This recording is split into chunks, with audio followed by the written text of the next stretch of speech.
How'd you get involved with CrossFit initially? Um, just friends just kept talking about it, and I think I've been doing this for probably almost 9 or 10 years now. Um, so I went through a kind of rough patch in my life, and then started all right, need to start getting a hold of myself, and you know, I'd lost a lot of weight. Figured, all right, since I lost the weight, might as well start putting some muscle on. And then friends were talking about CrossFit. And I was like, I don't think I'm ready for that. So I actually started going to um, another gym here in town and got into shape there, did some personal training, did some open gyms. And then my friends just kept on me about it. They're like, you need to try it, try it. So I came in, and hardest thing was walking through the door.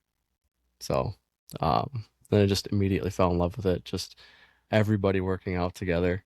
Um, just how you can vary and scale workouts. Because at first I was like, there's no way I could put this much weight up over my head or, walk on my hands or anything like that. So, um, yeah, it was nice, and just kept doing it and just kept coming back.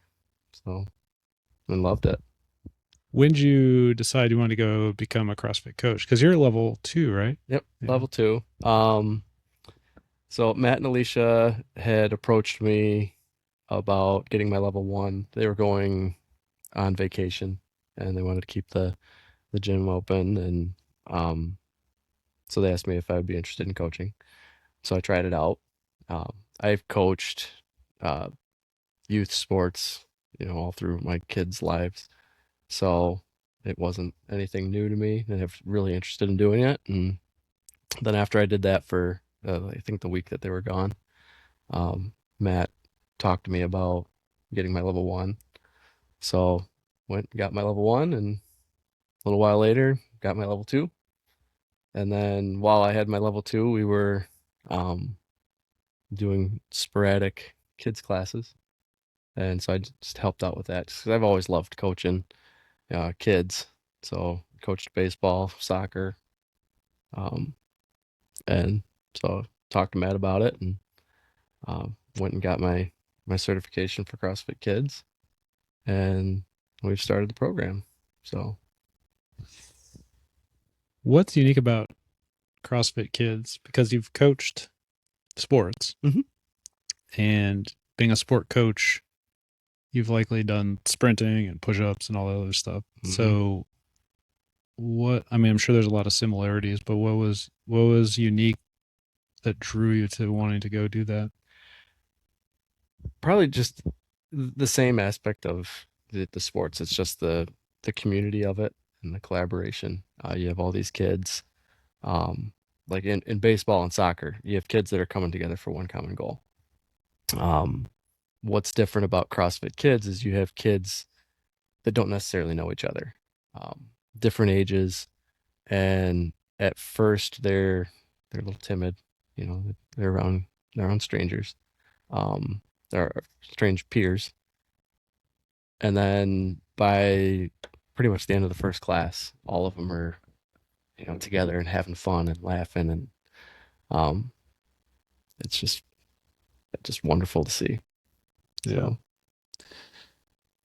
How does it differ though? Because so you've got kids on a sports team mhm. all going towards a common goal.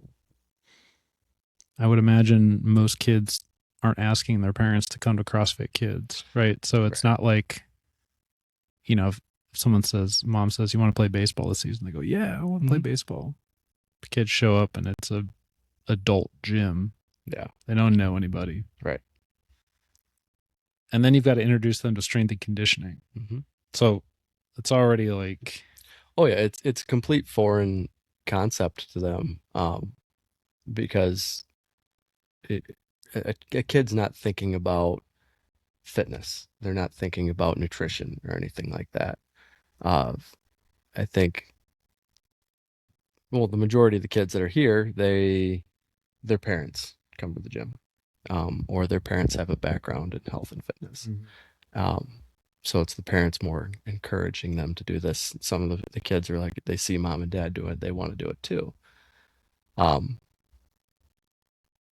but it's, I really don't know about just the common goal for them. It's just basically it's just a way to structure a foundation for them for the rest of their lives. Just to give them a new outlook on what health and fitness and nutrition can look like, rather than just help or eating food that mom and dad make, or going to McDonald's. So, What is the structure and foundation of CrossFit Kids? How do they, because there's, for adult CrossFit, there's pillars of fitness and there's foundational principles and there's mhm, 9 fundamental movements and there's other mhm. things. What what differs? Does anything differ with CrossFit Kids, or how do they structure it for you as a coach? The emphasis is on fun. It's the same thing, CrossFit kids versus CrossFit adults. It's the same, constantly varied functional movements executed at high intensity, but the emphasis is fun. The idea is to make them, or not, make them think that they're not working out, they're not exercising, they're playing games, they're being challenged. Um, you're meeting them at their level. So I think the one, fundamental principle that we follow with all our classes is we end with a game, and that game still has to tie into what we did, as far as the class.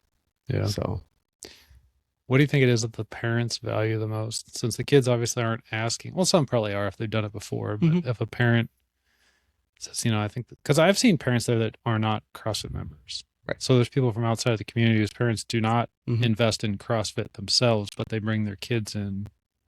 Hmm. So what is that? What are those values or the skills or the things that they're hoping their kids are going to get?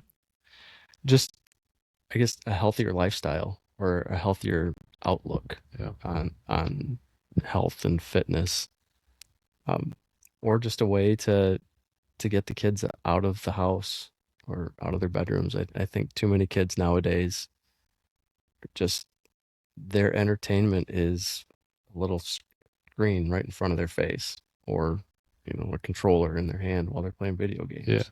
So this gives them an opportunity to get out and, you know maybe kind of be like us when we were kids.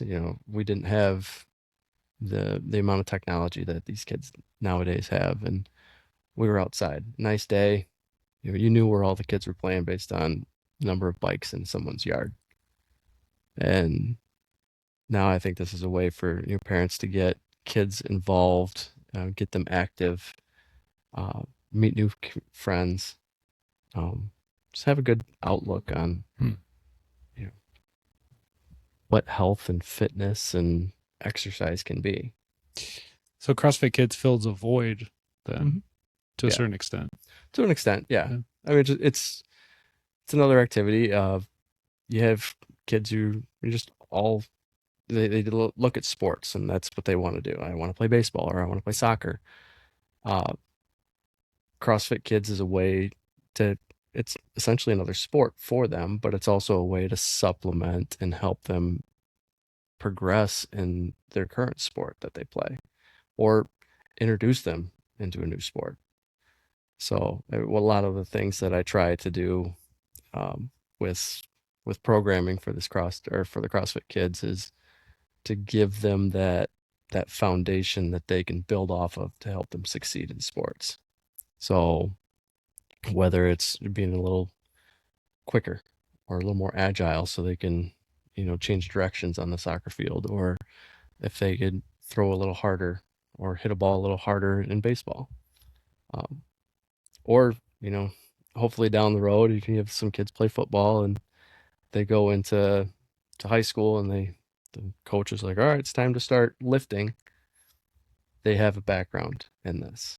They've already learned, the fundamentals of a lift, whether it's a deadlift or a squat or something like that. So when I hate to say it, but I've seen it quite a bit with with high school sports, you have coaches that are like, all right, we're going to the weight room. We're going to load up the barbell as heavy as we can, and you're going to pick it up. That's the end of it. And I've seen it with my kids. I feel bad for them because I kind of drilled with them in lifting and proper technique and form. And they go into high school, they start their lifting, and they're like, Dad, these kids aren't lifting right. They're going to hurt themselves. Well, you step up, teach them. You can be a support for them. And my oldest, who's gone through a hell of it, now he's in college. He's when they go into the weight room for lifting, he's told me countless times of how the coaches have complimented his form, and they're like, "Oh, we don't have to really, work on you because you know it." And so it's nice to see that pay a little bit of a dividend for them. Something I've noticed with injured athletes, and I have selection bias because I only see people when they're injured for the most part, they lack general physical preparedness. They're specialists. Mm-hmm. This is especially evident the higher level of sport. So college, high school, it's there. College, it just kind of filters out. So you get these athletes who are very good at what they do, and they're terrible at a lot of other things. And it's easy to nitpick, but if someone comes in and they've got recurring injuries, but you look at some of their other basic principles, can they push? Can they pull? Can they stabilize their midline? And it's like, nope, nope, nope, nope, nope. You know what I mean? But maybe it's a runner and he's really good at putting one foot in front of the other at a 6-minute mile pace, and that's it. Yeah. But if you step outside of that, not good, and I think a lot of kids, it seems like they'll specialize in a sport. They really like it. That's all they do. Their sport coach is also their strength and conditioning coach. So it's all sport specific, or they think it's sport specific. Right. They're just going over those same things. So they become really good at those, but the injuries seem to come sometimes from overuse, but a lot of times it happens when you have to step outside of that skill set into anything else that's challenging. Right. So if something's a little bit too heavy, ow. If you have to go a little bit longer than what you're used to, ow. Mm-hmm. If you have to be quick when the sport doesn't require it, that could hurt. Or if you have to move slowly, or if you have to stabilize. And so I feel like, at least with my kids, thinking about having them develop all of those skills, even if it's not in the most important thing for the sport that they love. Yeah. And I feel like that's something that CrossFit in general, but specifically CrossFit Kids, when I watch them, like their weaknesses get exposed because my son's in it. So it's like, if he's not good at something, it becomes glaringly obvious that he doesn't have that ability yet. Yeah. And it's like, okay, he's 6. Mm-hmm. So, if he wants to, even if he doesn't want to be a competitive athlete, it's like, well, he's going to want to go rock climbing or hiking, or, he's just going to want to live life, and you're not going to want to have a lot of weaknesses. You don't have to have a lot of strengths, but you don't want a lot of weaknesses. And that's what I think something that CrossFit exposes is it just, as an adult, it just exposes all of your weaknesses, like real quick. But CrossFit Kids does it in a playful way, though. Right. And I think maybe, if people have maybe like a negative opinion of CrossFit, and then they would think, oh, I'm not going to put my kids into that. Right. And I'll admit, I was skeptical of it at first too. When my friends were talking about, oh, why don't you come to CrossFit, and try this out? It's my only perception of CrossFit was, what I either saw on TV with these incredibly elite athletes, or just horror stories that you hear from people who've tried it and they hurt themselves. And so what really drew me into it was, or once I came in and tried it out, was just seeing how much it can be adapted to everybody and meet you where you're at. And then what you're saying about, kids being like sports specific, and then they're starting to fail, or they're getting injured when they're trying stuff, outside of their their specialty, it triggered a thought when I was going through my level one. There was a quote from Greg Glassman of you'll fail at the margins of your existence. And that's the nice thing about CrossFit is we try to expand those margins farther and farther. So with kids, we're just starting at a younger age.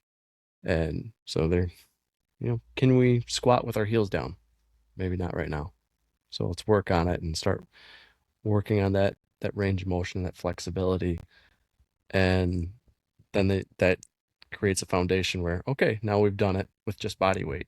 So let's see if we could add a little bit of weight or add another element to it. And so we're broadening those margins for those kids early on. So hopefully when they get into, middle school, high school, college age, they're not so narrow focused that, their strength is a 6-minute mile but they can't, you know, lift their body weight. So Yeah, and it's something that I think if you get really into a sport, you get blinders on because you want to play college, you want to maybe be a professional, or you want to be really competitive. And sometimes that pressure comes from the parents more so than from the kids. And sometimes, it's equal. Sometimes it's the kids, but there is that pressure there. And then there's that pressure from the coaches, and there's that pressure from the other players. So people get hyper focused on one thing, and then they don't have the ability once that one thing goes away also. So I think about like all of the people who spend their whole youth playing one sport, and then they hit puberty and they don't have it. Right. It is not right. You aren't going to compete. And then there's an identity problem there as well that I think a lot of people go through, where they're like, oh man, I was only good at this one thing. And then they go try other things. But over the last 10 to 15 years, they haven't moved outside of that, and they're bad at everything. Right. And depending on how some people take that as a challenge, other people just take it as, well, I can't do that. Yep. And then what ends up happening? You maybe you get injured or you have pain, and then you don't want to do stuff. And then a couple of decades go by, and now you're, in your mid 40s, and, life didn't turn out how you wanted it to be, but you weren't equipped with skills to go have fun. Right. And I think that's when I see older patients, by older, I would say like 40 and up, they're most concerned about not the pain, or the injury, but the fact that I feel like as soon as I hit 40, I started thinking, well, like, I don't really have a whole lot of time left. You know what I mean? In a couple decades, I'm 60. And so then you start thinking about every vacation opportunity as, well, I got to maximize this one, and I feel like people who have athletic skills young and develop that and maintain those skills throughout their life, you could just pick up and like, well, I'm going to train for a marathon. I could do that. Yeah. I've run before, or I'm going to train for this, or I'm going to go on this. I'm going to do this. And then you don't have to miss out on life. Right. And I look at kids now who just aren't developing those skills. They're not outside. They're not on jungle gyms. They're specializing in one sport, but they actually spend more time in the car traveling around the state than they actually do playing the sport, so it dominates all of their time, but the amount of time that they're engaging with the sport is minimal. But when they do it, it's highly repetitive. So then, you get aches and pains, and then you're back in the car, and you're eating fast food, and you're living this life. And it's almost like we've taken the health and a lot of the fun and a lot of the great stuff about sport. It's like gone to a certain extent. Yeah. And you just focus specifically on that competition aspect of it. Yeah. And not on, building anything. So competition is great. And I think, as far as CrossFit goes, for adults, we do CrossFit. There is some competitive aspect to it. You're you're competing, you can compare yourself to a similar athlete in the gym, to your skill set, and that can push you to try to work a little harder. It's the same thing with kids. You see these kids are working out and exercising in class, and they're trying to keep up with the more fitter person. So there's a little bit of the competitive aspect there, but that it just helps them down the road when they come outside of class. Yeah. So when they go to compete in a sport, or hopefully a variety of sports, that they see a kid who's good and they're like, all right, now I match them at their level, and they have that foundation of that work ethic in there. So it's the whole thing is just it's building a foundation or to help them with the rest of their lives, give them a healthy outlook, to just those building blocks to Yeah. keep going. When I watch it, I think this is what PE should, this is Mhm. what I feel like kids should be getting on a daily basis. Like if we had a really good physical education in schools and it was really valued, like it was, I think, not even in my lifetime, because when I did PE in high school, it was just the football coaches making us run, you know? Yep. And so, but even then, I think I still had to go every day. And now I don't know. I don't know. I don't know that it's as challenging or as valued as it was maybe in generations before us. Yeah. I mean, and I try to look at it through my kids' eyes and through their experiences when they were going through school. And I try to remember what it was like going to gym class, when I was in elementary school. And I could recall bits and pieces of it, but a lot of it was, we're gonna learn a sport. We're spending this month, we're gonna learn tennis, we're gonna learn basketball, we're gonna learn badminton, stuff like that. And it's learning a new sport, great, love it, but it's not doing anything for really developing that the conditioning aspect of it, or muscle development, or really any type of lifting technique. I think there's a lot of people are really skeptical of allowing kids to touch weights or to even do any sort of weightlifting. Uh, I think when I was little, uh, the the saying was, "Oh, you don't want to start lifting because it's going to stunt your growth." And I didn't really lift much when I was a kid, and I'm not really tall now, so I kind of wish I would have. Yeah.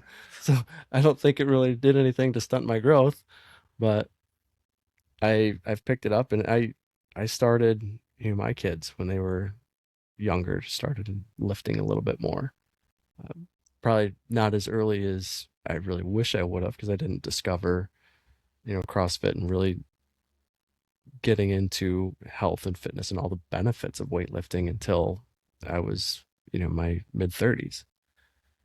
So, and at that point, I had kids who were in, middle school and starting to go into high school. So I wish I would have started them sooner, but I still, better late than never with them. And I was able to give them a good foundation, and I think it's paid dividends for them.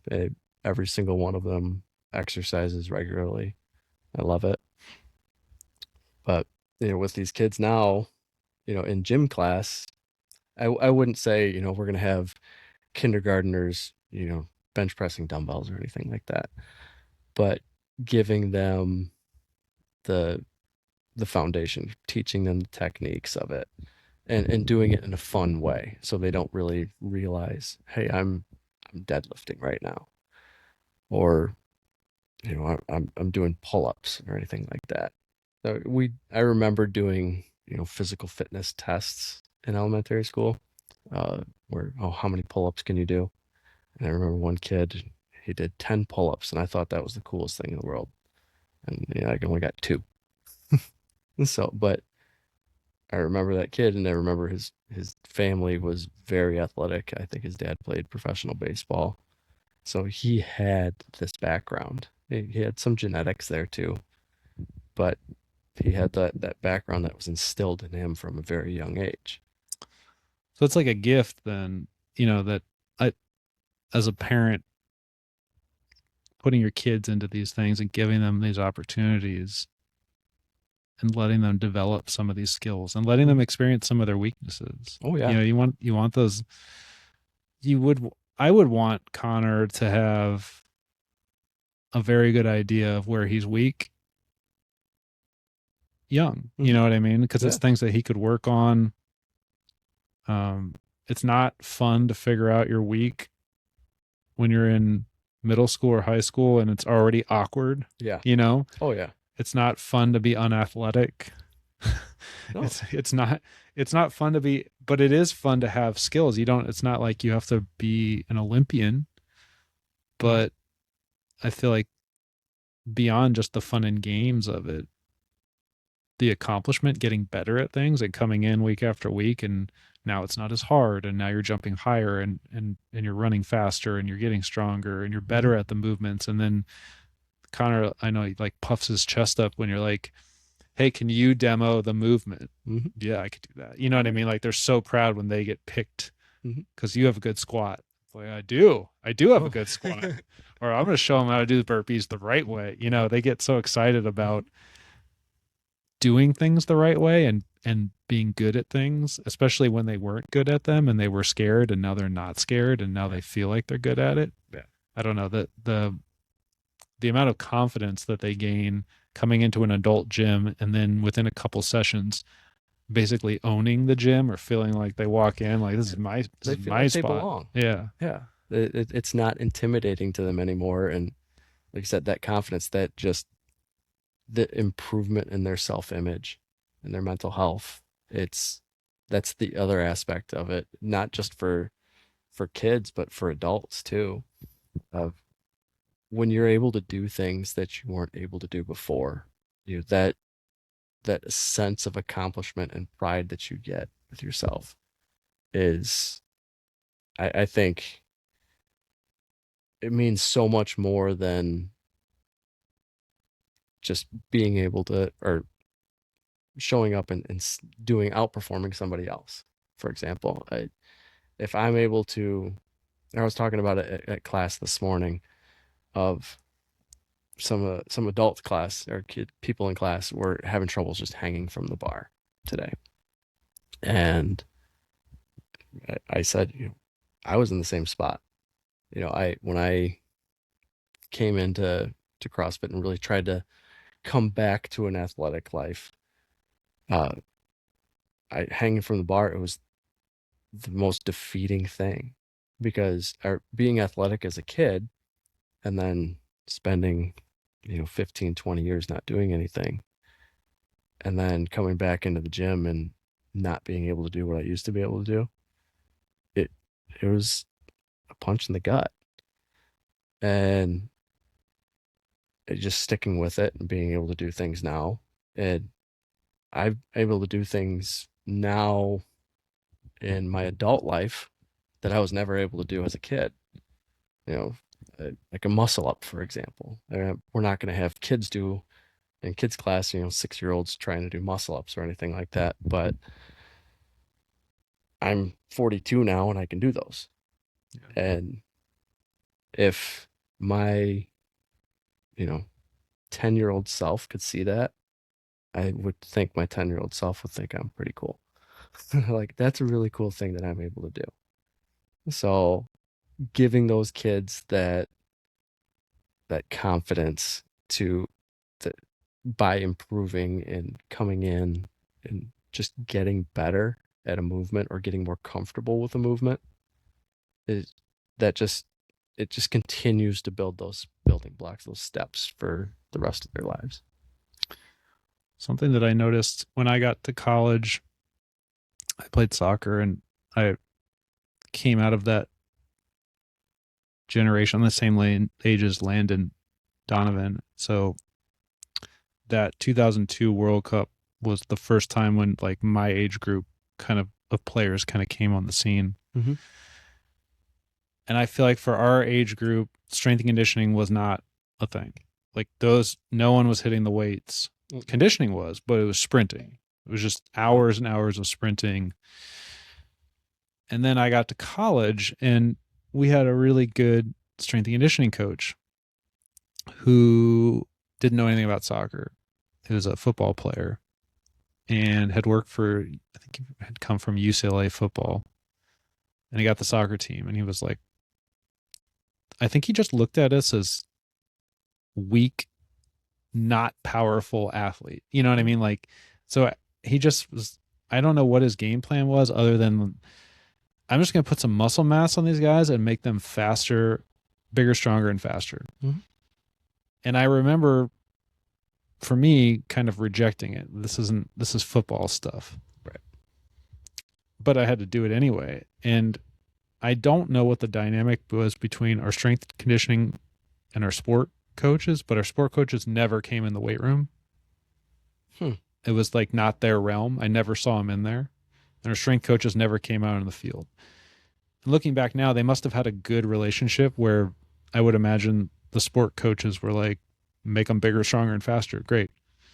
You know, and then the strength coach would probably said, yeah, and get out of here. Like, leave me alone. You know what I mean? Like, you don't get to have any influence on this. And I don't know if that's how it went down, but that's how it kind of felt. Like the two worlds didn't collide, which was nice because you get a break. You're with the team, but your sport coach isn't there. The guy who makes the lineup isn't there. You know what I mean? So you can kind of work on things. And it was almost like the strength and conditioning coach was like on our side, like part of our, like another player in a way. You know what I mean? Like he didn't have any buy-in necessarily what was going on with like team selection or anything like that. It was just like, I'm here to make you bigger, stronger, and faster. And what I noticed very quickly is I got bigger, stronger, and faster. And it bought me back time. I didn't have to spend as much time running sprints or doing all of that extra conditioning because I didn't need to. I was just fitter year round and more robust.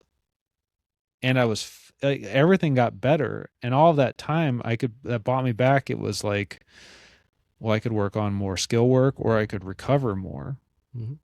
And I felt like the conditioning that we had to do with our sport coach was not that bad. I mean, preseason was always bad, but throughout the year, it was kind of like they just knew that we were fit and strong. That was taken care of. So when we came out, we could work on sport. And there was a nice balance between the two. And we had kind of had this year-round strength and conditioning program also where in college, at least at that time, you could only work with your coaches at certain times of the year. The NCAA was kind of weird about that. But strength and conditioning, it was like if you wanted to hang out in the summer, you could train year-round, which a lot of us did. And I remember at one point thinking, man, you know, watching World Cups and things like that, like, you know, I know the guys that are there that are my age didn't have this, but, you know, could I, with greater athleticism, like, I don't think I matched my level, you know what I mean? Like the highest amount of athleticism, my athletic potential, I don't think I ever got there. And I think I missed that development as a youth athlete. You know, it's like I learned to ski as an adult, but I can never be a great skier because I didn't learn it as a kid. Right. And I feel like from a strength and conditioning standpoint, I probably could have jumped higher, run faster. You know, I just been better all around and maybe reached higher levels just from athleticism. Yeah. I mean, you have that strong foundation. And that brings me, it makes me think or recall of an article I read a couple years ago. A high school football player was being interviewed, and I think he actually competed in uh, like the teens version of the games, and he's an all-star football player. And he said what he attributed a lot of his success in football to was CrossFit. And it wasn't just because of like the strength and the conditioning. He felt like he was more athletic, obviously, because of just the constantly varied movements that we do. But the mental aspect of it, of that game, he's one of the things that really stuck with me was he said, I never struggled in the fourth quarter of the football game because, you know, fourth quarter comes, everybody's tired. We still have to keep working. And that's when you start to see people start to fail and make mistakes. And he felt confident in the fourth quarter because he would do these harder workouts. Not all the time. I mean, I don't want to give people the impression that CrossFit is 100% all out intensity, for the entire hour that you're in class. It's not that. But he would go through these hard workouts and he would just remember, if I can make it through these, I could make it through the next 10 minutes of this fourth quarter. And then just the being able to keep going and keep pushing in his sport, but also off the field too. That it just stuck with me. And it's like, kids need to have that type of outlook. They need to be challenged, and because it'll make them stronger physically, but it'll also make them stronger mentally. The trick is trying to make them, or for kids, is to teach them that skill without them knowing that's what you're trying to teach them. So you just and try to make it fun for them. So we had a class recently where we're starting to get towards, or we were playing the game, and at the end of class, and one of the kids was just really tired, and I don't have any energy left. I used all my energy up in our workout, and just in continuing to encourage her and say, okay, here, let's look at it from this perspective. Let's try this, and for the game, and she finds a little bit of success in that, and then you can just see it, that success is like, all right, I can do this now, let me try something else. And so she was able to do it. So there was that failure, but then there was, all right, we'll approach it a different way, and there was some success, and then we went back to uh the first version that she was struggling with, and she was able to do it again. Yeah. But it was all right. She knew she was tired. And that's what she was focusing on. But shifting that perspective from I'm tired to, okay, this is a game, this is fun. And then she was able to do it again. So it was pretty cool to see. Yeah, and I think that's confidence, right? Mm-hmm. Which is something you've mentioned a couple times that I've seen, right? With when you ask kids to demo when they weren't good, but now they're okay. Or maybe it's been bad for a while, but the bad becomes normal, and it's just, it's okay to be bad because I'm working on this skill, but then there's confidence with that. Yep. Well, failure is one of the best teachers. Yeah. So, in teaching kids that it's okay to fail, because it's not the end of the world. You fail, you know what you did wrong, or what held you back a little bit, so you know where you need to focus next. And then you try it again, and you get a little bit better. And then you try it again, and you get a little bit better. And before you know it, you don't remember that you were failing at it. You just remember, or the only thing you know is, I can do this. What's next? Yeah. So, well, can you explain the structure of a class then for people who've never seen it? With CrossFit Kids, we do a little introduction. I walk them through what the day is going to look like, or the class is going to look like.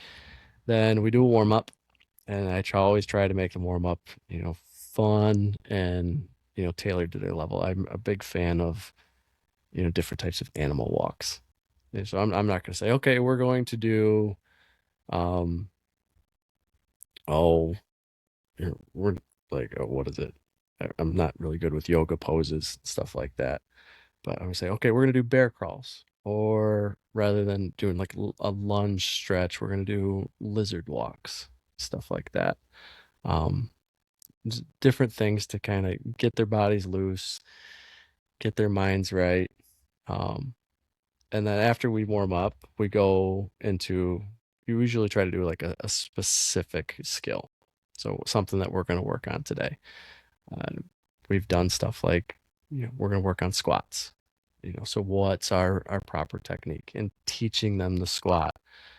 I like to go to that one because it's just really easy of, giving them different things to focus on. Like if we're going to squat down, we don't want our knees to cave in. So, relating it to, do you have a sibling? Yep. Okay. Well, you and your sibling are arguing with each other. You want to separate. So those are your knees.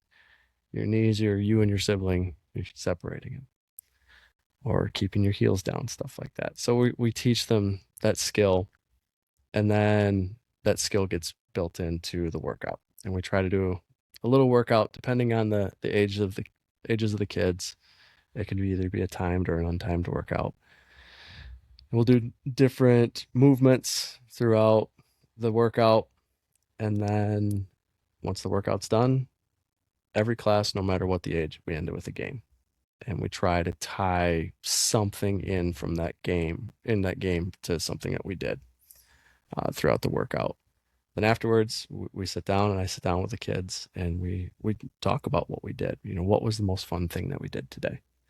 Most of the time, it's, oh, the game. The game was the fun thing.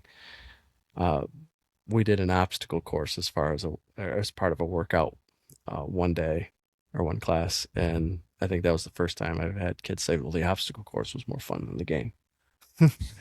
So, and then so we do that, and then I do a review with them about, what is the movement that we learned today, and can you tell me something about that movement?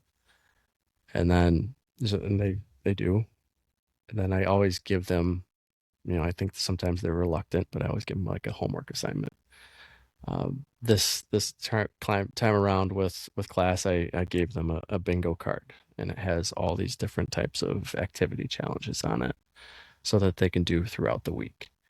Stuff like, go outside for an hour or go for a walk, um, help mom and dad make dinner, do the dishes, clean your room, uh, donate toys or books to charity, stuff like that. Just things that's not specifically related to exercise, but stuff that will help them, in their personal lives. So little kindness challenges, stuff like that. So, and then they fill out their bingo card. They're going to get a prize at the end. So in the class. So I'm looking forward to it. I had some parents already tell me that, I gave them the bingo card last class and we haven't even got to our second session yet. And they're like, they want to be done with their card. I'm like, whoa, you've got 4 weeks to get this done. So, It's funny because that little trick works with adults oh too. yeah. I Matt or Alicia, they were telling me that they they're doing the thing where if you sign in when you come into Mm-hmm. class, you actually sign in on the app, then you get a sticker if you do it Yep. so many. Yep. So the other day, they had never had so many people sign in Uh-huh. just because they're going to get a little A sticker. little sticker. So I used to do that just to, I would sign people in for class, when I'd be coaching class in the mornings and whatnot. And, Matt and Alicia said, we're doing this, committed challenge, and we're trying to get people to be more committed and to actually sign in themselves for class. So don't sign them in anymore. All right. Well, I'll help you if you need help getting signed in, or I'll remind you when you get here of like, hey, don't forget to sign in. You know, otherwise, you get so many sign-ins, you get a sticker. And it's just the things that we do as kids, as adults, whether it's a sticker or a t-shirt or something Yeah. like that, it's simple things that, we get a little bit of enjoyment out of. And that way it gives us motivation to work. Well, you've So earned it. yeah, It's a little it's a challenge and you little earned it. badge of, Yeah. yeah, hey, I earned this, I got my sticker, I'm gonna put it on my water bottle, or I got a sticker, I'll put it on the rear windshield of my car, so whatever. If you think back to when your kids were younger and you think about what something like CrossFit Kids offers, Mm-hmm. You could play that what if game. I do And that way too much. yeah, I mean, I do it as myself, but for parents out there who've got younger kids and they're thinking, well, I don't know what they're going to want to do, but I would love to give them the gift of maximizing whatever genetic potential that they have athletically, Mhm. whether it's sport or just to be an active adult. Mhm. What are the skills that CrossFit Kids focuses on? I mean, most people are just going to think about strength, but having watched it, that's not Oh, a lot, oh, not a lot of pure actual technical strength training. But what is it? If you were going to start to list off, and not maybe in a specific order, but the higher priorities, what are you focusing on with the kids? really coordination, Yep. um, coordination, balance. Uh, Probably those are the two biggest things that we focus on. Um, so I always try to incorporate a little bit of getting the kids to be upside down, whether it's in a like a bear crawl Yeah. or something like that, or doing a somersault, things like that, where you're moving your body in a way that you don't typically do. But if your body can get used to that, especially at a young age, you're gonna feel a lot more comfortable like that and Yeah. when you're older. So it's building that foundation, uh, body weight movements. So and then once they're showing proficiency in that body weight movement, then we could start adding a little bit of load to it. At no point in time are any of these kids ever going to be, you know, getting into a squat rack and loading up a bar to see how heavy of a load they can do. Like, oh, we're not going to find a 1 rep max for back squat for a 6-year-old. No, we want to build that foundation so they are technically sound. They have that balance, they have the coordination, they have the range of motion. Uh, that way, when they progress to the next step, they have a good solid foundation and they're not going to get injured doing that. Because I've seen far too many kids, you know, friends of my kids when they go into sports and throughout middle school, high school, and they're all right. It's summer. I've got to start working out, hitting the weights for our football weightlifting program, and then they're told what to do. And we're going to bench, we're going to deadlift, we're going to back squat, and you're going to throw as much weight on that bar as you can, and you're going to lift it as many times as you can. That's when kids start to get hurt. Yeah. And especially if they don't have any technique, then, you know, they're just putting themselves at more risk. And then you have the aspect of egos that come into it. You know, at that age, you know, when you're middle school, high school, you see your buddy, you know, back squatting 225 pounds. Well, yeah, I could do that. And I weigh 115 pounds. I have no business doing that right now, especially if I've never done it before. But if you have a background in it, and I've been exposed to functional movements, then I have the ability to be that kid, whether I'm 115 pounds or not, you know, to go into that program and be like, all right, yeah, I feel confident to be able to do this and perform and outperform my peers.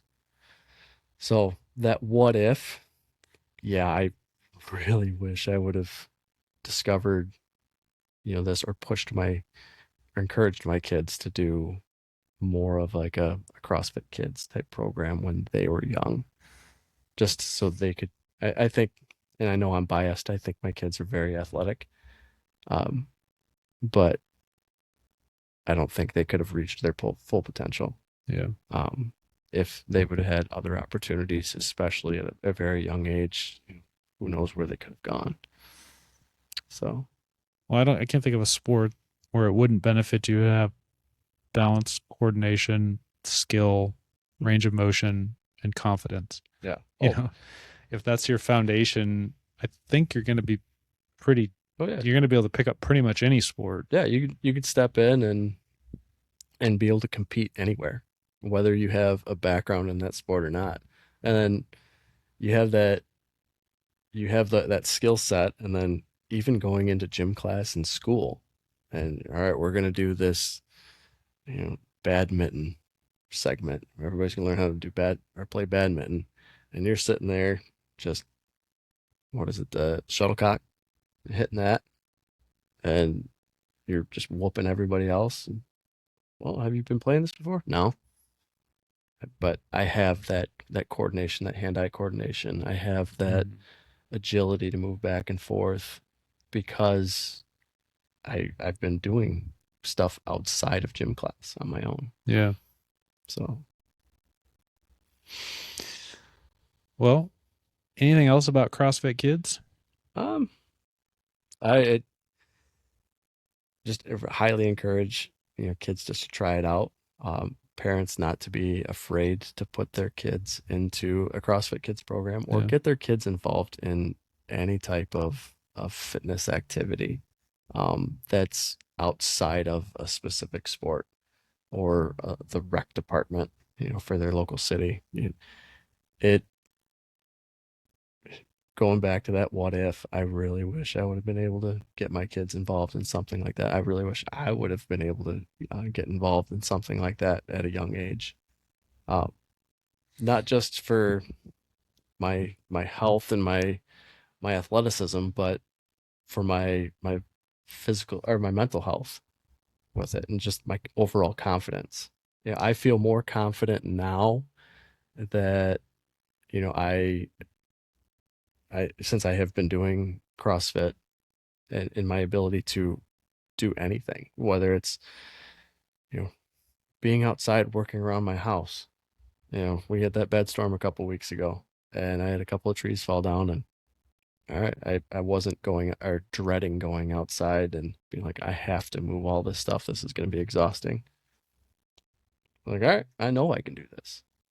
So, and that's just me as an adult, and you know, looking at it from and all my adult chores that I have to do. If you have a kid who has that confidence from doing like a program like CrossFit Kids, and they're going into middle school, going into high school, they'll have that confidence, they'll have that interest to try a new sport or to just try anything and not be afraid that to fail. Yeah. And I feel like the trend in the United States now, the health trend of, you know, heart disease and diabetes and Mhm. obesity, and now it's getting younger and younger. And Yeah. it's not just a lack of physical activity, but I feel like physical activity and exercise and sports and things like that, those are I don't know, the gateway drug, kind of, because they're Mhm. fun and they're engaging. And then people, especially kids, they participate in those things. They're physically active, and then other things in their life fall into place. They get better sleep. They're in a better mood. Mhm. You know, they generally, it's easier to get them to eat better when they're, like I'm Mhm. hungry. It's like you give them some, Yeah. they're not just sitting around playing video games, snacking all day. Attitudes are better. They do better in school. It's Yeah. easier to focus. So many things fall into place when you put a huge emphasis on physical activity and exercise and sport. Yeah. And then strength and conditioning, especially general physical preparedness, just sets the foundation to amplify that, and it makes everything more fun, Yeah. and it makes people want to do it. It's almost like getting kids addicted early.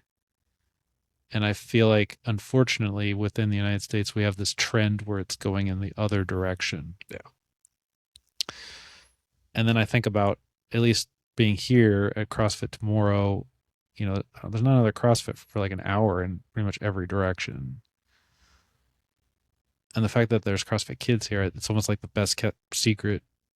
You know Mhm. what I mean? Where I Yeah. look around and it's like, man, there's so many kids that would benefit from this. And I don't even think they know that it's here, or they're immediately going to think something negative about it just because they've heard something about Right. something. They don't understand the gift that it is, and they don't understand how safe it is, and they don't Mhm. understand that actually it's like giving your kids the tools that they need to reduce the risk for injuries and to Yeah. enhance their ability in sport or Mhm. to have more fun and to live that lifestyle and build that foundation to be a healthy adult. Yeah.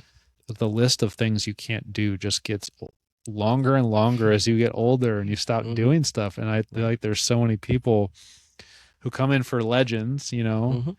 so those are Yep. the 60 and up, and a lot of them have these stories where they were athletes when they were younger. They started having kids and working, and then some decades went by, and now they've got more time on their hands. They're Mhm. retired or getting close to retirement, and they're realizing, oh no, I don't have a lot of time left. I want to get in there and maximize this body, this Mhm. gift that I have now. And they're doing it. They're reaching a potential that they most people probably didn't think that they had. But if you talk to most of them, it's that wisdom coming from years of experience. Mhm. Oh, if I could go back and tell my younger self this, Exactly. I would definitely, you know, it's like that Ebenezer Scrooge scenario where it's like, Yeah. I would make an impression Mhm. to make that person change their life so they Yep. don't end up with a hip replacement or they Yeah. don't end up having to lose the weight Mhm. and they don't miss out on decades of fun. Right. And I feel like that is something when you look at things like CrossFit Kids, it's just getting them hooked early and building those skills Yeah. and those foundations. Yeah. And I really wish more schools would adopt it. Um, uh, Camden Frontier has Yeah. a program down there. Jeff Fisher has done amazing with that. And going down there and seeing some kids and working out with them, he's got a wide range of kids, from elementary age through high school, and watching those kids throughout the years that he's been running that program and seeing those kids grow and develop.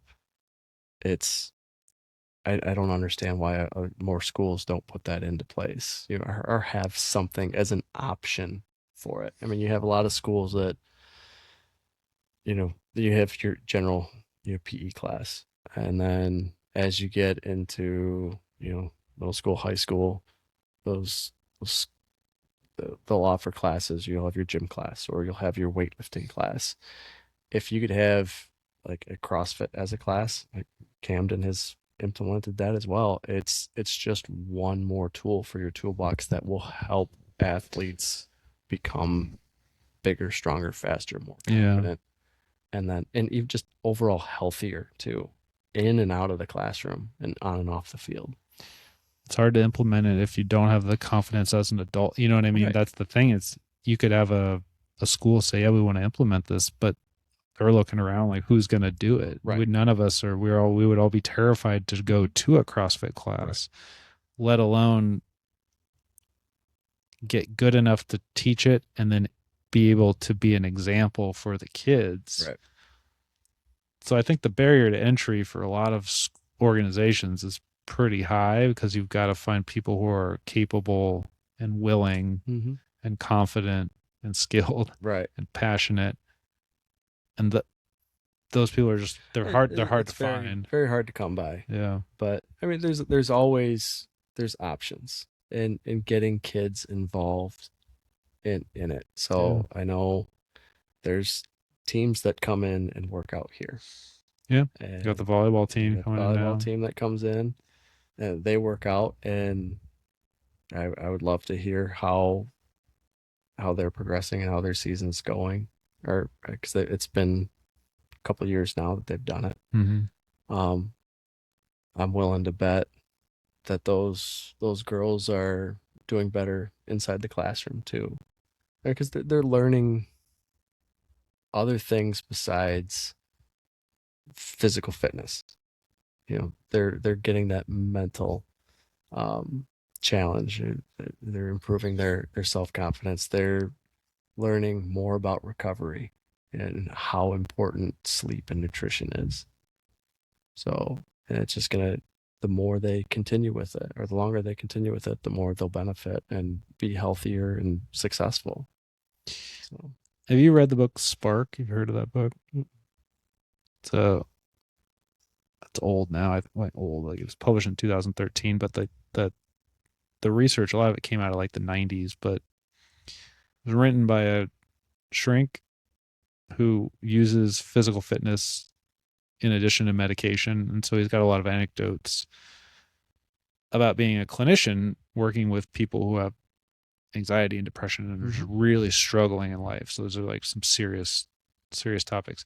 But he talks about what motivated him to look at physical fitness and write the book was it was in Illinois in the 90s. There was a middle school PE teacher who read an article that the health of youth in America was declining. And he kind of took it personally. He was like, we have these kids every day. Kind of feel like if this, like we're failing at our job. So he started making PE hard and he started grading people based on his perceived effort. So he was making them run the mile and he was just, and then he acquired a heart rate monitor, which would have been big tech in the 90s. And he put it on a female student who I remember this quote from the book because it was really funny. He said that I thought was not the least bit athletic. And he realized that her heart rate, even though she didn't look like she was doing a lot, was up in like the 90th percentile. She was working hard. Yeah. And he was like, oh man, like I've been thinking about this all wrong. So he got some funding, got some more heart rate monitors, and he changed PE class. And he said, look, from now on, we're going to play games like 3-on-3 basketball, but everyone has a heart rate monitor, and your grade is based on how long you can stay in your target heart rate zone. He would set a target heart rate zone, and somehow they were able to see that. So that if they lost and their team, they were running, they were trying to keep their heart rate up, but they were all goofing around, having fun, playing different sports. And so the school district really liked it, and I think the high schools kind of started adopting a similar thing. And then they started to think about like, well, can we test this with academics? So what they did was they took freshmen who needed reading comprehension, and it was like the first class in the morning, and they got half of them to agree to come to a 0 period with a PE teacher, and they would basically do vigorous cardio. They would play like 3-on-3 basketball, but they would jack their heart rates up to like 90% of their max heart rate the whole time. And then they would immediately go to reading comprehension class, same classroom, everything. And they had better scores. Everyone so the people who were doing were improving. And then sometime later they decided to test it in math and science. So there's like an international math and science thing. And so they had kids from all over the school district take it. And they finished like second in one of them. And this is like compared to like Singapore and China. And I think they finished 6th in another one. They did really well. Wow. They changed nothing. So it was like, okay, we've rolled this broad PE change where there really was just just cardio. But they had like kayaking in the pools. And there was a story in there about 2 sisters who showed up to take their SATs soaking wet because they got them to unlock the pool before they took SATs at 8 a.m. So they were in there at like 6 a.m. goofing around on kayaks, and they showed up cold and wet because they were like, we work better if we had fun, and they liked kayaking. So there's all kinds of fun stories like that where from an academic standpoint, not changing anything about the academics, they were seeing improved test scores just because kids were retaining information better. So as far as you had mentioned, like the gift of like students doing better, I think there's a mountain of research out there that would indicate that is a huge thing. And then you would see it on the other end of the spectrum when people are older, when their physical activity declines, a lot of times their mental health declines. And the author has a great personal story about his mom being a very vibrant woman, outliving 2 husbands, walking the golf course and walking to church and walking to the grocery store, and then she broke a hip. And then she was like a very sharp woman, but physical activity went way down because she was immobilized. And he was like, her mental just slowed way down.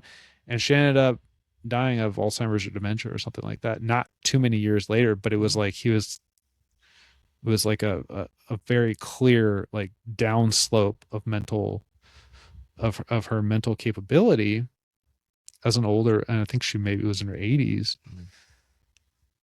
but her physical activity went down. But also when her physical activity went down, her friends went away, because she wasn't going to the golf course and she wasn't going to church as much and she wasn't getting to the grocery store. Yeah. So she wasn't getting the social interaction. She wasn't getting the physical activity. She wasn't getting the cardio. Mm-hmm. So I think regardless of your stage in life, if you're thinking about, well, how's my brain going to function? Right. Well, getting out there and jacking up your heart rate and using your muscles and getting stronger and having fun and being playful with it and being consistent. Mm-hmm. I think it would be hard to make an argument that you can have a really good, healthy mind and you're maximizing the potential of your mind without maximizing, at least without using your body. Right. And if you think about people back in the day who didn't work out, it's like, yeah, Einstein probably didn't lift weights, but I bet he walked a lot more than most people did. You know what I mean? These people were still much more active than what we are now. They didn't have the technology that just hooked you into staying still. Yeah.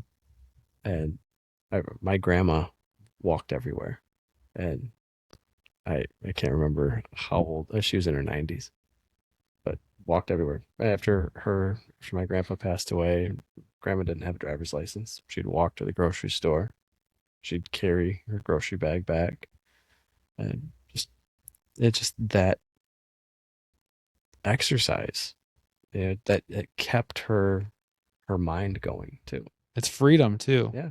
It's freedom. And I feel like that's what a lot of people are like, well, is squatting really that important? It's like, if you like getting on and off the toilet without help, yeah, I think it's a matter of dignity. Not that you can lift a lot of weight, but that if you can drop your hips below, you know what I mean? Like, how many people can't take a knee? They don't have the hip mobility or the strength to do a full lunge. It's like, well, so when you drop something, and you're afraid of deadlifting because you got a bad back, so when you drop something on the floor, it's just there. Yeah. Or if you slip and fall, you're not 100% confident you can get up. That's a scary spot to be. Right. I don't know. Establishing that foundation and that confidence from a young age, so it pays dividends for you in your old age. Yeah. That's what more people need. All right. Well, I think it's a good place to end it. Thank you so much. Yeah, thanks. It was fun.